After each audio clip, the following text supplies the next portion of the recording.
Leading Jewish organisations have condemned the Foreign Minister's calls for a ceasefire in Middle East. Let's bring in the CEO of the Executive Council of Australian Jewry, Alex Ryvchin. Good to see you again, Alex. There's a few bits to talk about this morning. Penny Wong, let's start there. She wants a ceasefire.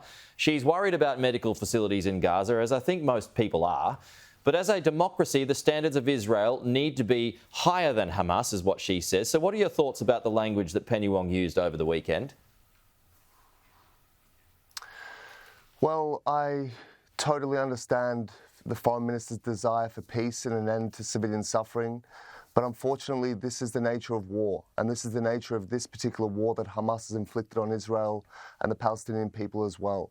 A call for a ceasefire sounds like it's a call for peace, but in fact, it's a recipe for more war. Hamas has in the last few days said that their intention in carrying out the October 7 atrocities was to draw the region into perpetual war. If we keep Hamas in power, that's what we're going to have. We're going to have an endless cycle of reprisal, attack, more terrorist atrocities, and ultimately more suffering by Israeli and Palestinian civilians.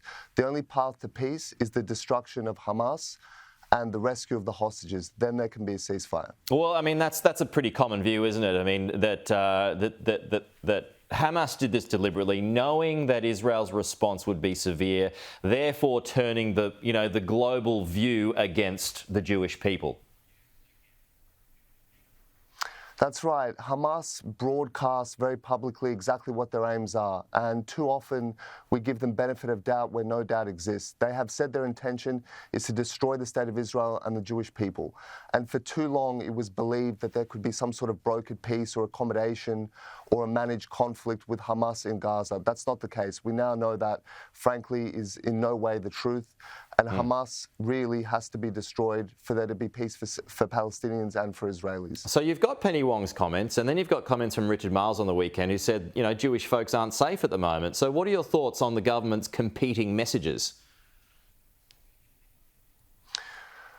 Well, it's a difficult time for the Jewish community, and this is a time when we need our leadership to be unified, to be absolutely clear on what they stand for and what they stand against.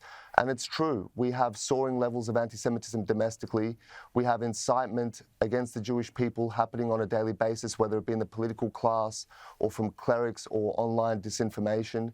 And it's threatening our social cohesion, and it's directly threatening my community. So this is a time when we need government to be solid, to be unified, and to stand with the Jewish people, and to call out anti-Semitism and to call out these false attacks on Israel. It's critical to our society. Yeah, and just elaborate on that rise of anti-Semitism at the moment, because you've got the images that we saw in Caulfield on Friday night. Then you've got the front page. Yeah, these are the images there. You've just got Lauren up in the Gold Coast was talking about how Jewish folks in Queensland at the moment are afraid to tell work colleagues about their heritage, wear the Star of David, or give out their real names. Then you've got this story that we've been running this morning, that you were sent an image from ISIS back in 2014 about one of the terrorists there threatening to cut off, I think it was Mr. Foley, if I recall rightly, a journalist at the time back in 2014. Anyway, regardless of that, I mean, it seems to be all heading in one direction. It's not good. The trends are very depressing at the moment, and they're alarming for the community. We're a resilient community. We're proud Australians. We have great faith in our fellow Australians, in the police, in governments as well, to protect us. But at the same time, we can't not see what's going on at the moment. The fact that on a weekly basis, we have these protests throughout the country where there's calls for more attacks on Israeli civilians. There's naked anti-Semitism there. It's becoming more brazen and open, no longer sheathed in euphemisms. It's quite open now. We have these direct threats sent to senior members of the Jewish community and communal organisations on a regular basis. And I echo what was conveyed by Jason Steinberg in Queensland. That is happening around the country. Families are concerned about sending their kids to school wearing the uniforms of Jewish schools. People are concerned about identifying visibly as Jewish on the streets. As I said, we're resilient, and we're trying to double down and deepen our connection to our people and our community and not be cowed by this and be strong. But it's difficult to ignore all this, and we're also concerned for our physical safety and that of our families. Okay. Well, on the other side of things, though, when you've got the awful stories of babies dying at hospital because there just isn't enough power, does Israel need to step back its attacks at or near hospitals within the Strip?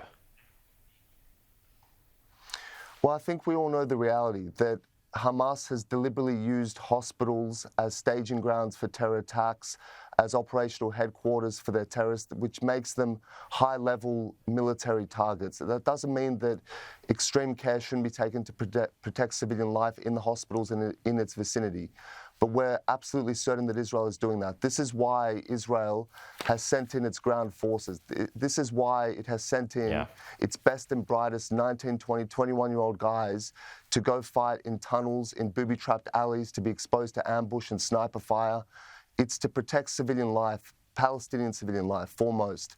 Whereas Hamas, on the other hand, is more than happy to hide in its tunnels and not avail those tunnels and those protections to its own civilian population. We've seen scenes of Israel allowing Palestinians to be evacuated and Hamas firing on those convoys to keep those people in place as human shields.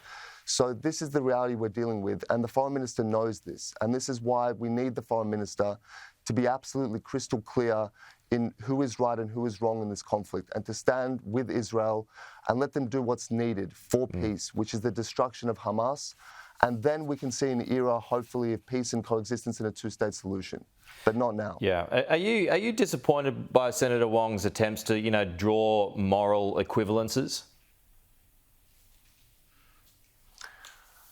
I'm disappointed in some of the language, certainly. In my dealings with the foreign minister, this is a person of the highest intellectual and moral standards. I don't doubt that. And I know that Penny Wong understands the difference between Hamas and the atrocities that they carried out and their methods of fighting, and the methods taken by Israel to neutralize the security threat while try to respect civilian life as far as possible. We know that she understands this. But there's a delicate game to be played in terms of public rhetoric and advocacy and so forth. And I believe she's making these balancing statements for those purposes. But this is a time, as I said, for absolute clarity, to stand on the side of good against the generational evil. Alex, we're out of time, but thanks for your time. We'll talk to you again soon.